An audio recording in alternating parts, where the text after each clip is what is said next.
Hello everyone. इस session में हम लोग बिहार स्पेशल को कवर करेंगे और ये बिहार एक परिचय है जो कि इम्तियाज़ अहमद सर की बुक है। ये आप देख सकते हैं। तो इसका ये इंडेक्स है जिसमें आपको सारी चीज़ें जो मिलने वाली है। और इस सेशन में हम लोग आर्ट एंड कल्चर को कवर करेंगे। चलिए शुरू करते हैं। ये सबसे ख़ास बात इसकी ये होती है कि यहाँ से अगर आप इस बुक से कवर करते हैं तो आपकी प्री के साथ साथ मेंस भी तैयार हो जाएंगे। सारी चीज़ें बिल्कुल कॉन्सेप्ट आपकी क्लियर हो जाएगी हर एक टॉपिक पे। छठवां इसका चैप्टर है कला एवं संस्कृति। किसी भी क्षेत्र के सांस्कृतिक जीवन की पहचान में सारी चीज़ें बहुत इजी लैंग्वेज में बस सुनना है। किसी भी क्षेत्र के सांस्कृतिक जीवन की पहचान में बौद्धिक विरासत के साथ साथ कला, पर्व त्यौहार, मेले, उत्सव और लोगों के सामान्य रहन सहन का भी महत्वपूर्ण स्थान होता है। बिहार की कलात्मक संपदा प्राचीन भी है, बहुआयामी भी है और समृद्ध भी। आदि मानव की कला के साक्ष्य बिहार में पूर्व ऐतिहासिक काल से ही देखे जा सकते हैं। मौर्य काल में बिहार ने कला और स्थापत्य में समस्त उत्तरी भारत को मार्गदर्शन प्रदान किया। पाल शासकों के अधीन चित्रकला और मूर्तिकला के विकास ने समस्त पूर्वीय भारत में एक नई शैली प्रस्तुत हुई। मध्यकाल में अफगान स्थापत्य का सर्वश्रेष्ठ उदाहरण बिहार ने प्रस्तुत किया और आधुनिक भारत में पटना, कलम और मधुबनी चित्रकला ने बिहार को राष्ट्रीय ख्याति उपलब्ध कराई है। इतना ही नहीं, बिहार की भूमि दो महान धार्मिक परंपराओं जैन एवं बौद्ध की जन्मस्थली रही है, जिनमें कि बौद्ध धर्म अंतर्राष्ट्रीय स्तर पर असंख्य अनुयायियों की प्रेरणा प्रदान करता रहा है।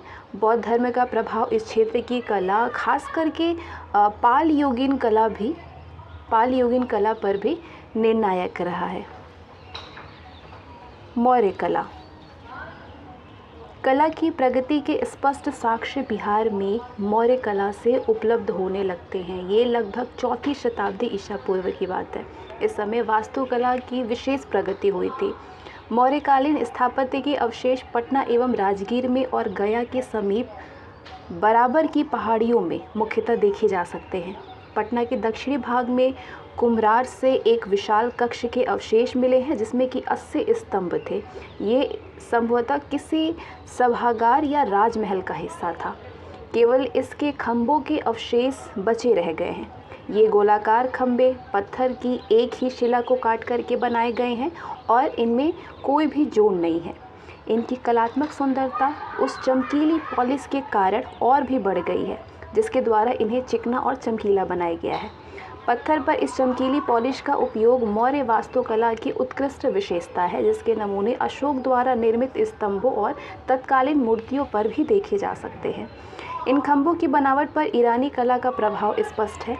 इनकी एकाश्म बनावट और इनका गोल आकार ईरानी स्तंभों के समान है, मगर दोनों में अंतर ये है कि ईरानी शैली में खंभों के शीर्ष पर फूल, पत्ते, बेल और पक्षियों के माध्यम से सजावट का प्रयास देखा जा सकता है, जबकि जो खंभों में है खंभों में इस चीज़ का अभाव है।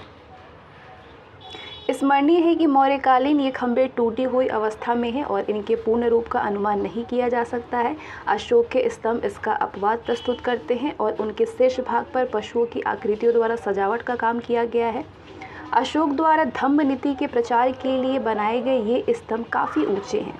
इनके शीर्ष पर पशुओं के आकार हैं, जिनके नीचे उल्टे हुए कलम के फूल के समान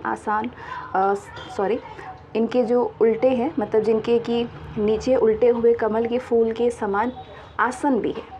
अशोक द्वारा धम्म नीति के प्रचार के लिए बनवाए गए ये स्तंभ काफ़ी ऊंचे हैं। इनके शीर्ष पर पशुओं के आकार हैं, जिनके नीचे उल्टे हुए कमल के फूल के समान आसन भी है। ऐसे स्तंभ बिहार में 4 जगहों पे पाए गए हैं, जो कि लौरिया, नंदनगढ़, लौरिया अरेराज जो कि पश्चिमी चंपारण का क्षेत्र है, रामपुरवा पूर्वी चंपारण में और बसाड़ वैशाली में है। इन पर प्रथम 6 स्तंभ लेख सुरक्षित है। इनके निर्माण में चुनार के धूसर बालू के पत्थर सैंडस्टोन का उपयोग हुआ है और इन पर चमकीली पॉलिश का उपयोग है। शीर्ष पर बने हुए पशुओं में मुख्यतः सिंह का उपयोग हुआ है, मगर रामपुरवा से प्राप्त स्तंभ पर सांड की आकृति बनी है। ठीक है। शीर्ष पर बने हुए पशुओं में सिंह का उपयोग हुआ है, लेकिन रामपुरवा से प्राप्त स्तंभ में सांड की आकृति बनी है। सिंह की बनावट पर विदेशी कला के प्रभाव देखे जा सकते हैं। इनकी शैली भी जटिल है, मगर सांड के बनाने के ढंग में स्थानीय कला का उन्मुक्त निखार प्रस्तुत हुआ है। पशुओं के उपरोक्त आकार के अलावा मौर्यकालीन मूर्तिकला के अन्य और अधिक उत्कृष्ट नमूने भी देखे जा सकते हैं। इनकी आरंभिक मिसालें यक्षों की 2 मूर्तियां हैं जो कि पटना से प्राप्त हुई हैं, लेकिन अभी तक कलकत्ता के राष्ट्रीय संग्रहालय में सुरक्षित है। ये हल्के भूरे रंग के बालू के पत्थर हैं, बफ कलर्ड सैंडस्टोन की बनी हुई है और इनका आकार क्या है, विशाल है। इनमें शरीर के अगले भाग की प्रस्तुति पर अधिक ध्यान दिया गया है। वैसे तो प्रसिद्ध पुरावेश शास्त्री काशी प्रसाद जायसवाल ने इन्हें अजातशत्रु और उदयन की मूर्ति बताया है, लेकिन इनकी बनावट और आकार अन्य स्थानों से प्राप्त यक्षों की मूर्तियों के अनुरूप है और अधिकतर इतिहासकार इन्हें अज्ञात यक्षों की प्रतिमा ही मानते हैं। पटना में ही लोहानीपुर से 2 मूर्तियां पुरुषों के नग्न शरीर की प्राप्त हुई है, जो कि संभवतः जैन तीर्थंकरों की प्रतिमाएं रही होगी। इनका निर्माण भी जैन शैली की कायोत्सर्ग मुद्रा से हुआ है। इनमें एक पर मौर्यकालीन पत्थर की पॉलिश का उपयोग है, जिस आधार पर इसे जैन कला के आरंभिक ऐतिहासिक नमूनों में एक माना जाता है। मूर्तिकला का अद्भुत नमूना पटना सिटी के दीदारगंज से प्राप्त एक स्त्री की मूर्ति है, जिसे कभी दीदारगंज यक्षी और कभी स्त्री रत्न का नाम दिया जाता है। मटियाले भूरे रंग में बालू के पत्थर से बनी ये मूर्ति सीधी खड़ी हुई मुद्रा में एक स्त्री को दर्शाती है। इसका एक हाथ ऊपर की ओर उठी हुई है, जिसमें कि वो एक चौरी को पकड़े हुए हैं, दूसरा हाथ टूटा हुआ है।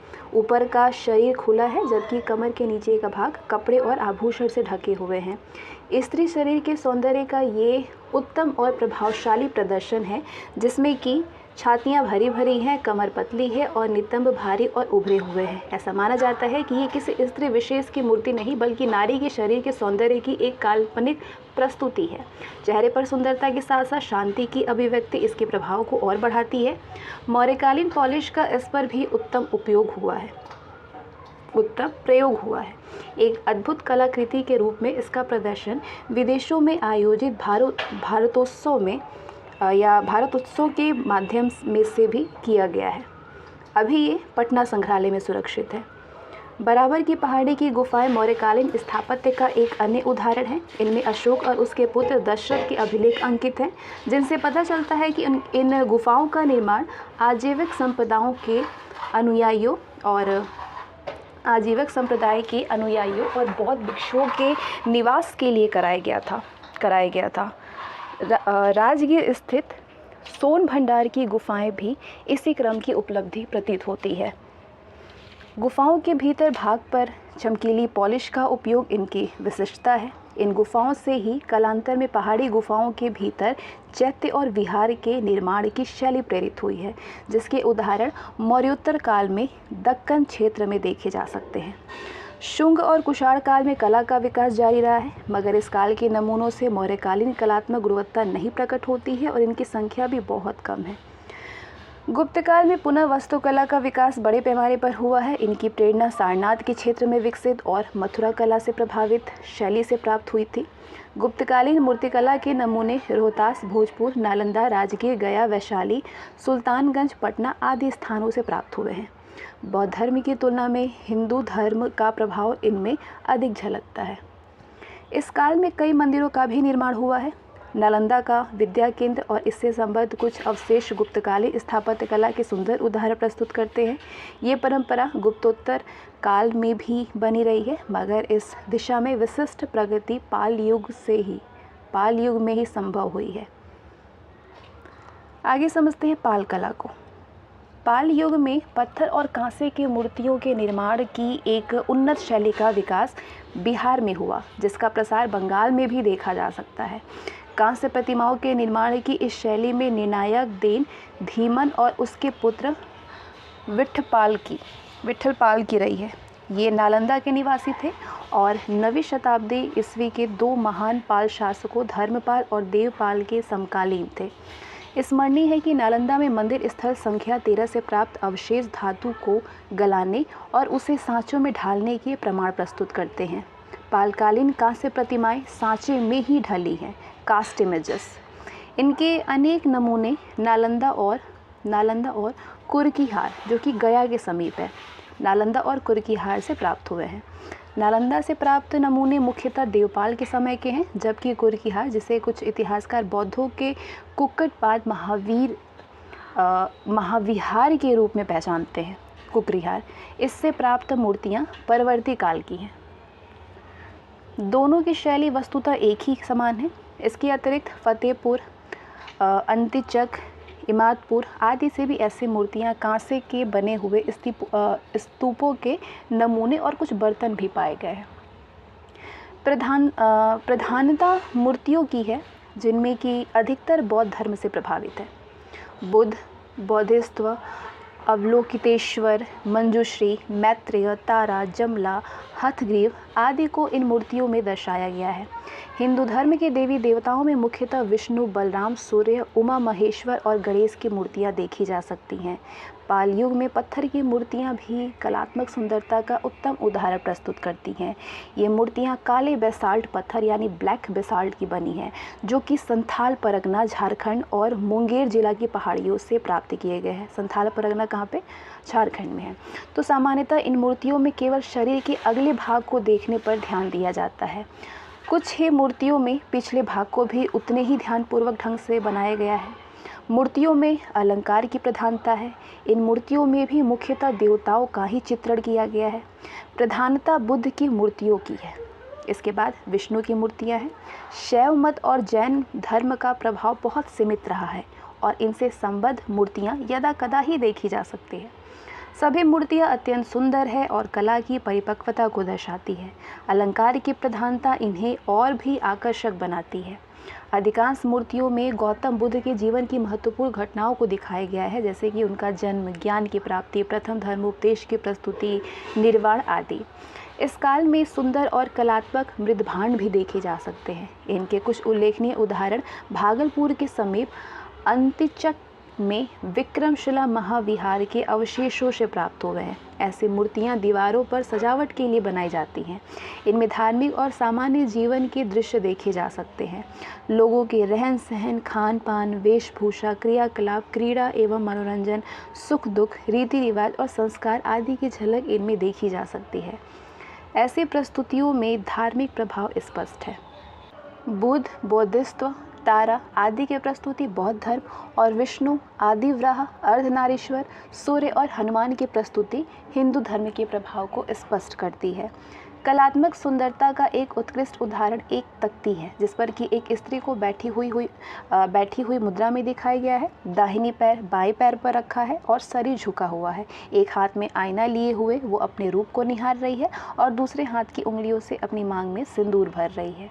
चेहरे की सुंदरता और भोलापन, भरी हुई छातियाँ, पतली कमर उसके शारीरिक सौंदर्य पर ध्यान केंद्रित करने का सफल प्रयास दिखाती है। उसके शरीर को आभूषणों से ढककर उसकी सुंदरता को और आकर्षक बना दिया गया है। पाल युग में चित्रकला की भी प्रगति हुई। पांडुलिपियों के चित्रण के अतिरिक्त दीवारों पर चित्र बनाने के भी उदाहरण इस काल में देखे जा सकते हैं। ऐसे चित्रित पांडुलिपियाँ ताड़पत्र पर लिखी गई है। इनके श्रेष्ठ उदाहरण हैं अष्टसहस्रिक, प्रज्ञापरमित और पचरक्ष। दोनों कैम्ब्रिज विश्वविद्यालय के पुस्तकालय में सुरक्षित है। इनमें लगभग 100 लघु चित्र हैं, मिनिएचर्स बने हैं। इनमें महात्मा बुद्ध के जीवन के दृश्यों के अतिरिक्त महायान परंपरा में पूजे जाने वाले विभिन्न बौद्ध देवी देवताओं का चित्रण हुआ है। प्राथमिक रंगों में लाल, नीला और काला एवं सफ़ेद और सहायक रंगों में हरा, बैगनी, हल्का गुलाबी और धूसर रंग इनमें प्रयोग किया गया है। इन चित्रों पर तांत्रिक कला का प्रभाव भी स्पष्ट है। कहीं कहीं इनकी विशेषताएं नेपाल और बर्मा की कला से समानताएं भी प्रस्तुत करती हैं। इन चित्रों को बनाने में कलाकारों की दक्षता साफ झलकती है और इन्हें संसार में चित्रित पांडुलिपियों के सुंदरतम उदाहरणों में एक कहा जाता है। चित्रकला का एक अन्य रूप भित्ति चित्र है, म्यूरल्स के रूप में नालंदा जिला के सराय स्थल से प्राप्त हुआ है। ग्रेनाइट पत्थर के बने एक बड़े चबूतरे के नीचे के भाग पर कुछ ज्यामितीय आकार, फूलों के आकार और मनुष्यों एवं पशुओं का चित्रण किया गया है। अब ये चित्र काफ़ी धुंधले पड़ चुके हैं और फिर भी कुछ आकृतियों की पहचान संभव है। इनमें हाथी, घोड़ा, नर्तकी, बोधिसत्व और जंभला प्रमुख हैं। इन चित्रों की शैली पर अजंता और बाघ गुफा चित्रों की शैली का प्रभाव देखा जा सकता है। चित्रों को बनाने और रंगने का ढंग लगभग एक ही जैसा है। पाल शासकों की देन स्थापत्य कला के क्षेत्र में भी निर्णायक रही है। इसके साक्ष्य उदंतपुरी, नालंदा और विक्रमशिला महाविहार में है। उदंतपुरी के अवशेष सुरक्षित नहीं हैं। नालंदा में विभिन्न युगों में बने मंदिर, स्तूप और विहार देखे जा सकते हैं। भिक्षुओं के रहने के आवास एक निश्चित योजना के आधार पर बने हैं, जिसमें कि खुले आंगन के चारों ओर बरामदे हैं। इनके पीछे कमरे हैं जहाँ पे भिक्षु रहा करते थे। इमारतें 2 मंजिला थी और इनमें सीढ़ियों की भी व्यवस्था थी। अंत्यचक के स्थान से प्राप्त विक्रमशिला महाविहार के अवशेष पालयुगीन स्थापत्य की विशिष्टता को और भी स्पष्ट करते हैं। यहाँ एक मंदिर और स्तूप के अवशेष मिले हैं। दोनों ही ईंट के बने हैं। इनमें पत्थर और मिट्टी की बनी गौतम बुद्ध की विशाल मूर्तियाँ हैं। दीवारों के बाहरी हिस्से पर मिट्टी के तख्तों से सजावट का काम लिया गया है। इन पर बौद्ध धर्म एवं वैष्णव मत दोनों ही का प्रभाव है। सामान्य जीवन के दृश्य भी देखे जा सकते हैं। आगे बात करते हैं मध्ययुगीन स्थापत्य में। पाल वंश के पतनोपरांत सेन शासकों का संक्षिप्त शासनकाल कला का विकास में महत्वपूर्ण नहीं था। 12वीं शताब्दी के अंत में बिहार पर तुर्कों का अधिकार हो गया। तुर्क, अफगान और मुगल शासकों की विशिष्ट देन स्थापत्य कला के क्षेत्र में रही है। तुर्क काल की सबसे महत्वपूर्ण इमारत बिहार शरीफ स्थित मलिक इब्राहिम या मलिक बया का मकबरा है। इसका निर्माण 1353 में हुआ और इस पर दिल्ली की समकालीन तुगलक शैली का प्रभाव है।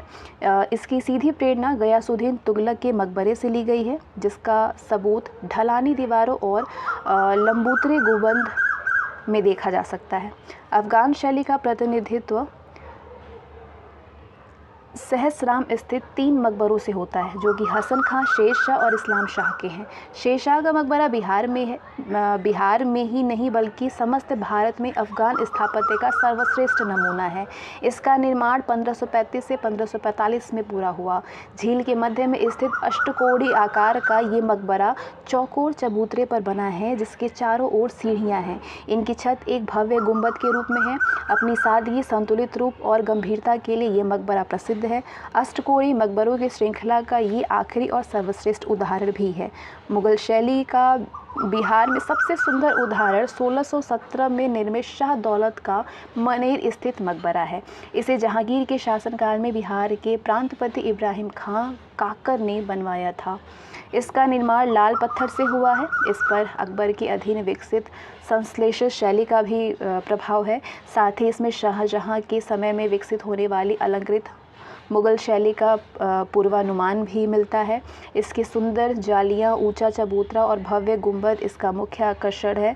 मकबरे की मुख्य इमारत मुगलकालीन मकबरों की 4 बाग शैली के अनुरूप में है और इसके पीछे की ओर बना हुआ तालाब इसके प्राकृतिक सौंदर्य को और भी बढ़ा देता है।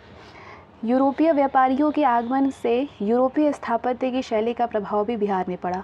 हॉलैंड की शैली में प्रभावित पटना कलेक्ट्री और पटना कॉलेज के भवन है। पटना सिटी स्थित पादरी की हवेली और बांकीपुर चर्च की इमारतें गोथिक शैली का प्रतिनिधित्व करता है।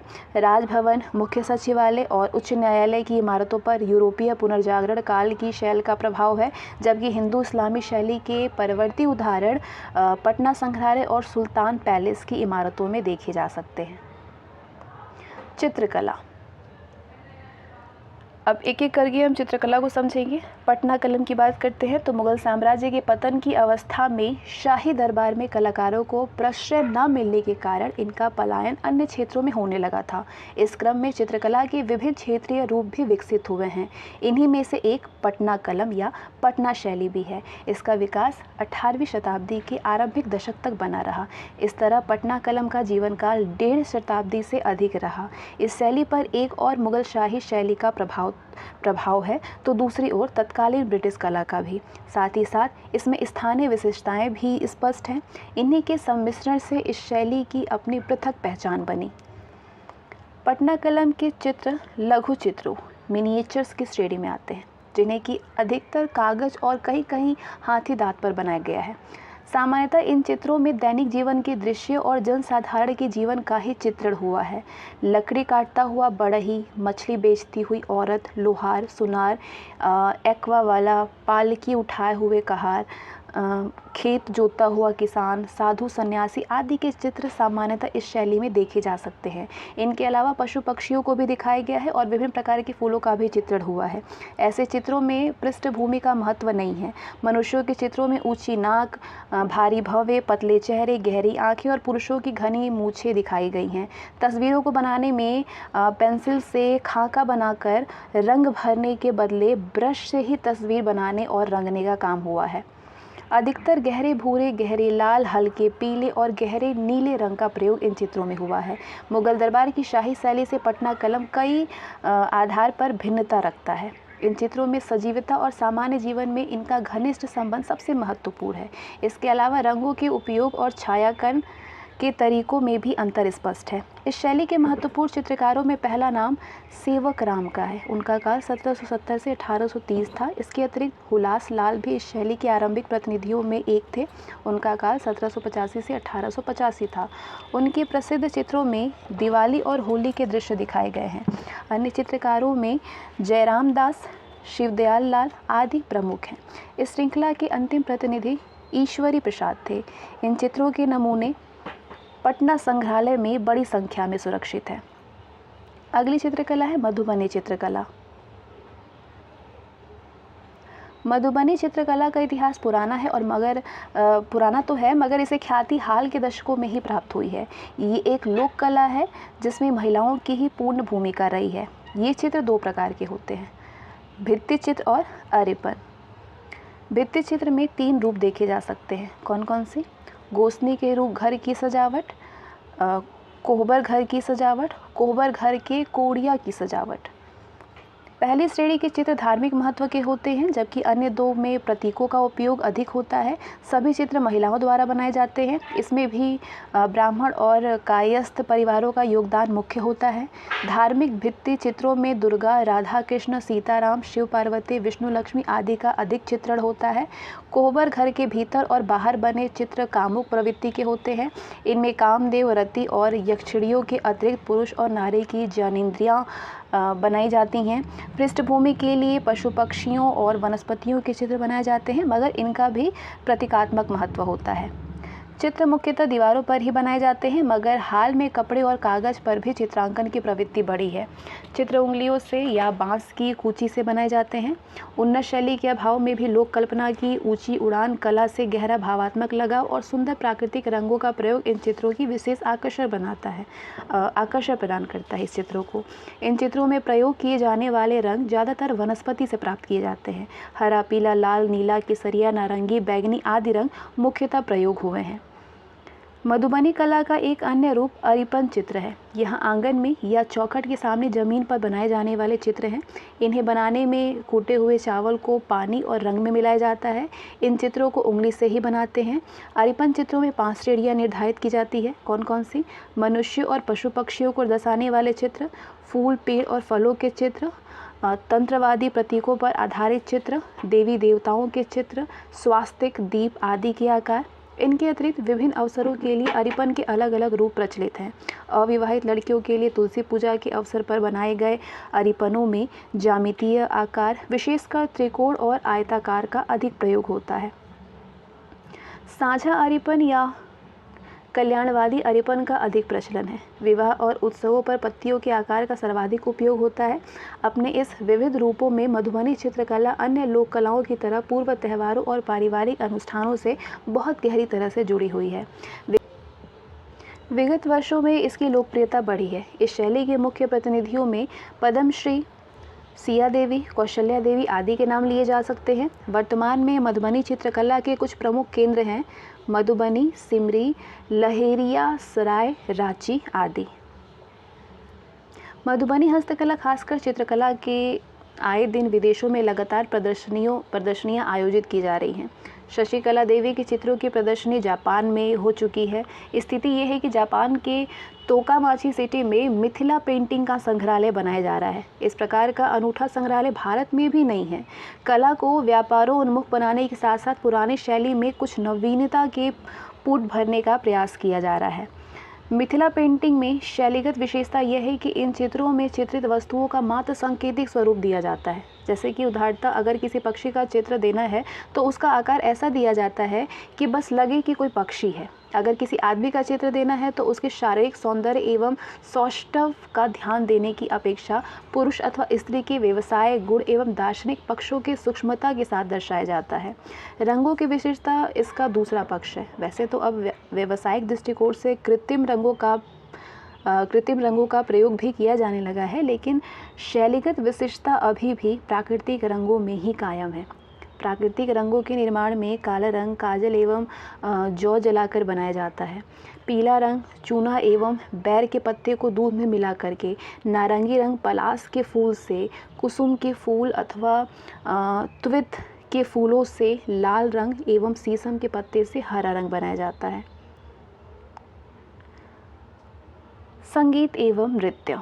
संगीत का महत्व सभी संस्कृतियों में निर्णायक रहा है। ये एक और मनोरंजन का साधन है तो दूसरी ओर सृजनशील प्रवृत्तियों की अभिव्यक्ति का माध्यम भी है। प्राचीन बिहार में महात्मा बुद्ध के समय से राजगीर और वैशाली जैसे नगरों में गायिकाओं और नर्तकियों की उपस्थिति के साक्ष्य मिलते हैं। इन्हें नगर शोभिनी कहा जाता है। वैशाली के राजनर्तकी आम्रपाली द्वारा महात्मा बुद्ध के दीक्षा लेने का प्रमाण भी उपलब्ध है। विशाल साम्राज्यों के उदय के साथ राजनर्तकियों की परंपरा और भी विकसित हुई। उत्तर बिहार में मिथिलांचल में 13वीं शताब्दी के आरंभ में ही नयदेव द्वारा संगीत संबंधी रचना लिखी गई। तुर्क शासनकाल में बिहार में सूफी संतों के माध्यम से संगीत की प्रगति हुई, जबकि वैष्णव धर्म सुधार आंदोलन के माध्यम से नृत्य और संगीत दोनों का विकास हुआ। आधुनिक काल के आरंभ में लोक नर्तक और नर्तकियों की अनेक श्रेणियों के नाम मिलते हैं, जिनमें कि भखलियाँ, भजनियाँ और कीर्तनियाँ प्रमुख हैं। 18वीं शताब्दी में मुगल साम्राज्य के पतनोपरांत शास्त्रीय संगीत का प्रसार मुगल दरबार में लखनऊ, बनारस और पटना तक हुआ। पटना में ख्याल और ठुमरी की शैलियों को विशेष लोकप्रियता मिली। इसके अतिरिक्त गज़ल, दादरा, कजरी और चैती गायन की लोकप्रिय शैलियाँ थी। इन्हें लोकप्रिय बनाने में लोक गायिकाओं का विशेष योगदान रहा है, जिनमें कि रोशन आरा बेगम, इमाम बांदी और रामदासी के नाम प्रमुख हैं। इन्हें प्रश्रय स्थानीय नवाबों और जमींदारों ने दिया, जो कि त्योहारों, उत्सवों या पारिवारिक समारोह में इन गायिकाओं को बुलाया करते थे। लोक संगीत के अनेक रूप बिहार में प्रचलित हैं। इनका संबंध दैनिक जीवन में विभिन्न क्रियाकलापों से है। विवाह के समय में सुमंगली, जन्म उत्सव पर सोहर, कृषि कार्यों में बारहमासा आदि गायन की लोकप्रिय शैलियाँ हैं। बिहार में लोक नृत्य की परंपरा भी बहुत समृद्ध है। इसकी 3 मुख्य धाराएं हैं। कौन कौन सी? पहली, उत्तरी बिहार में विदेह क्षेत्र के लोक नृत्य, जो कि महत्वपूर्ण काव्य रचनाओं पर आधारित है और इनका धार्मिक महत्व है, जैसे रामलीला नाच, भगत नाच, कीर्तनिया नाच और पूजा आरती नाच। दूसरी धारा, आदिवासियों की लोक नृत्य, जो कि प्राकृतिक और सामाजिक संस्कारों पर आधारित है। इनमें जादुर, कर्मा, यात्रा आदि प्रमुख हैं। जादू नृत्य का संबंध सरहुल से है, जो कि बिहार के आदिवासियों का प्रमुख त्यौहार है। पारिवारिक उत्सवों से जुड़ा एक महत्वपूर्ण नृत्य डोमकच है, जिसमें कि गायन और नृत्य का साथ साथ उपयोग होता है और इसमें हास्य उल्लास का वातावरण अधिक छाया रहता है। नृत्य की अन्य लोकप्रिय शैलियों में झूमर, पैका, नटुआ, नचनी आदि के नाम भी लिए जाते हैं। विश्व में भारत के सांस्कृतिक प्रभावों का विस्तार में भी बिहार की देन उल्लेखनीय है। पाली भाषा, चैत्य, विहार और स्तूप निर्माण शैली और चित्रकला के इतिहास में बौद्ध और जैन धर्मों की सामूहिक देन अविस्मरणीय है। पर्व और त्यौहार। बिहार त्योहारों का प्रदेश है। राज्य में मनाए जाने वाले पर्व त्योहारों में कुछ तो क्षेत्रीय है, कुछ राष्ट्रीय, जिनमें प्रमुख हैं बसंत पंचमी अथवा सरस्वती पूजन। माघ शुक्ल 5वीं को या पंचमी को बसंत पंचमी के दिन बिहार में सरस्वती की प्रतिमा बनाकर उसका पूजन कर विसर्जन किया जाता है। रामनवमी, इस त्योहारों को बिहार में भगवान रामचंद्र जी के जन्म दिवस के रूप में मनाया जाता है। ये त्यौहार चैत्र मास में शुक्ल पक्ष की 9वीं को मनाया जाता है। इस दिन भक्त लोग उपवास रखते हैं और विशेष पकवान तैयार करते हैं। इस दिन भजन गाते हैं, रामायण तथा रामचरितमानस का पाठ करते हैं। इस दिन मंदिर आंगन और पवित्र स्थलों पर झंडा लगाने की भी प्रथा है, जिस पर कि हनुमान जी की आकृति अंकित होती है। इस दिन जुलूस भी निकलता है। होली, बिहार में अत्यधिक हर्षोल्लास से होली का त्यौहार हर साल फाल्गुन की पूर्णिमा को मनाया जाता है। इसी के साथ नववर्ष का आगमन भी होता है।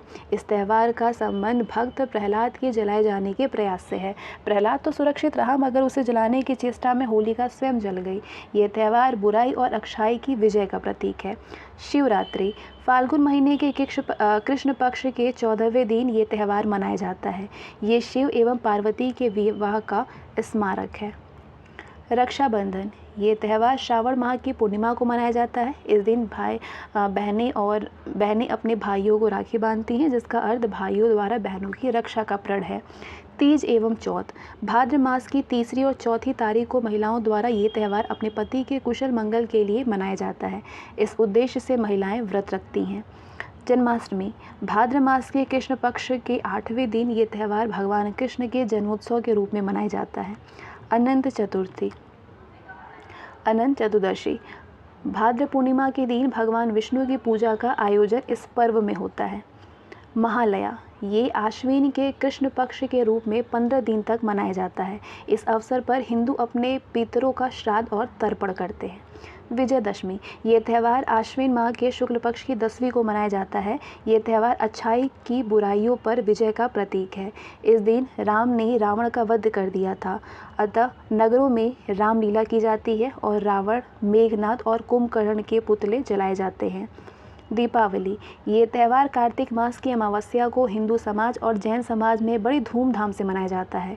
इस पर्व के आने से पूर्व घरों, दुकानों आदि की सफाई, पुताई और रंगाई होती है और हिंदू लोग इसे राम की रावण पर विजय के उपरांत अयोध्या आगमन की याद में मनाते हैं। गोवर्धन, दीपावली के अगले दिन कार्तिक शुक्ल प्रथमा को ये पर्व मनाया जाता है। इस दिन मंदिरों में अन्नकूट की पूड़ी व सब्जी तैयार होती है, जो कि सबको प्रसाद के रूप में बांटी जाती है। देवोत्थान, ये पर्व कार्तिक मास के शुक्ल पक्ष की एकादशी को मनाया जाता है। बिहार के लोग इस दिन सायंकाल में गन्ना, गुड़, शकरकंद आदि से भगवान की पूजा करते हैं।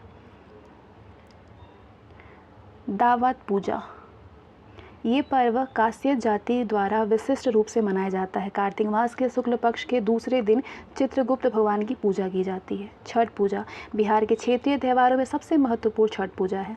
कार्तिक मास के शुक्ल पक्ष के चौथे दिन से ये पूजा प्रारंभ होती है।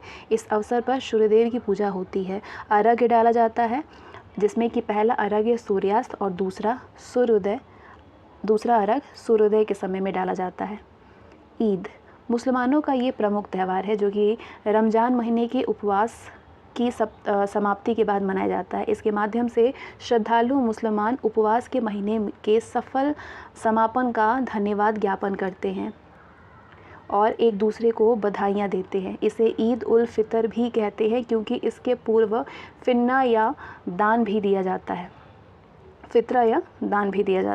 बकरीद, इसे ईद उल अजहा भी कहते हैं। इस्लामी पंचांग के अंतिम महीने में ये मनाया जाने वाला ये त्यौहार पैगंबर इब्राहिम नामक धर्म पुरुष द्वारा बलिदान की याद में मनाया जाता है। मुसलमान इस अवसर पर पशु बलि देते हैं। मुसलमानों का तीर्थोत्सव हज इसी समय पे संपन्न होता है, बकरीद के समय में।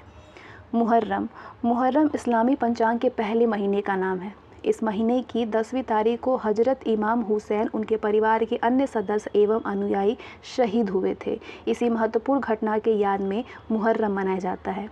इसका मूल रूप शोक प्रदर्शन का था, जिस पर अभी भी शिया संप्रदाय आचरण करता है। क्रिसमस, ये ईसाइयों का सबसे बड़ा पर्व है। ये पर्व हर साल दिसंबर महीने में 25 तारीख को मनाया जाता है। इसी दिन ईसाइयों के महाप्रभु ईसा का जन्म हुआ था। गोविंद सिंह जन्म दिवस, गुरु गोविंद सिंह जन्म दिवस। इस दिन सिख पंथ के 10वें गुरु श्री गोविंद सिंह का जन्म हुआ था। उनकी जन्मस्थली पटना के हरि मंदिर में पौष शुक्ल सप्तमी को विशाल समारोह का आयोजन किया गया था। नगर में सिख श्रद्धालु शोभा यात्रा भी निकालते हैं। महावीर जयंती जैन धर्म के अंतिम प्रवर्तक एवं 24वें तीर्थंकर भगवान श्री महावीर की जन्मस्थली बिहार में ही है। भगवान महावीर का जन्मदिन चैत्र शुक्ल पक्ष की त्रयोदशी पर बड़े धूमधाम से मनाया जाता है। बुद्ध जयंती वैशाख की पूर्णिमा को बुद्ध जयंती का पर्व बड़ी श्रद्धा व धूमधाम से मनाया जाता है। बिहार के बोध गया में बोधि वृक्ष के नीचे भगवान बुद्ध को ज्ञान प्राप्त हुआ था। जीतिया ये व्रत अश्विन कृष्ण अष्टमी के दिन मनाया जाता है। अश्विन कृष्ण अष्टमी के दिन इसके माध्यम से महिलाएं अपने संतान के मंगल और दीर्घायु की कल्पना करती हैं। मधुश्रावणी मिथिलांचल में ये पर्व नव युवतियों द्वारा विशेष उल्लास से मनाया जाता है। इसका आरंभ नागपंचमी से होता है और मधुश्रावणी के दिन घरों को सजाने का काम बड़े पैमाने पर होता है। आगे जानेंगे मेले।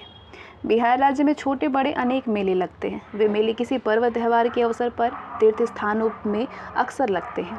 कुछ प्रमुख मेलों का वर्णन है।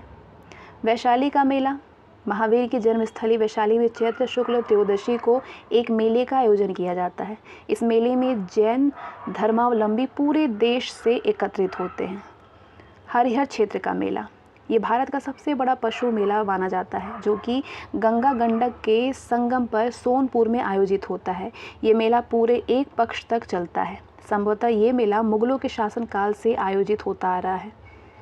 कार्तिक पूर्णिमा का मेला इस अवसर पर हरिहर क्षेत्र में नाथ महादेव की पूजा की जाती है और लोग गंगा में स्नान कर दान करते हैं। सोनपुर मेला का आरंभ भी इसी के साथ में होता है। जानकी नवमी का मेला ये मेला सीतामढ़ी नामक स्थान पर आयोजित किया जाता है। सीतामढ़ी सीता जी की जन्मस्थली है। सीता के जन्म दिवस पर यहाँ एक विशाल मेले का आयोजन चैत्र माह के शुक्ल पक्ष की नवमी का होता है। मेष संक्रांति का मेला ये बिहार के विभिन्न भागों में सतुवानी सतुआ संक्रांति या सिरुआ विसुआ आदि के नाम से भी जाना जाता है। इस दिन नवान भजवा का उत्सव भी मनाया जाता है। इस दिन सौराठ मेला मिथिलांचल का ये विशिष्ट मेला शादी विवाह के कार्यों को सुगम बनाने और मितव्ययता लाने में सहायक होता है। सौराठ मेला सामान्यतः ये आषाढ़ माह के अंतिम चरण में आयोजित इस मेले में विवाह योग्य युवकों और उनके अभिभावकों की उपस्थिति मुख्य आकर्षण होती है। विवाह योग्य कन्याओं के अभिभावक वहीं विवाह संबंधी निर्णय लेते हैं।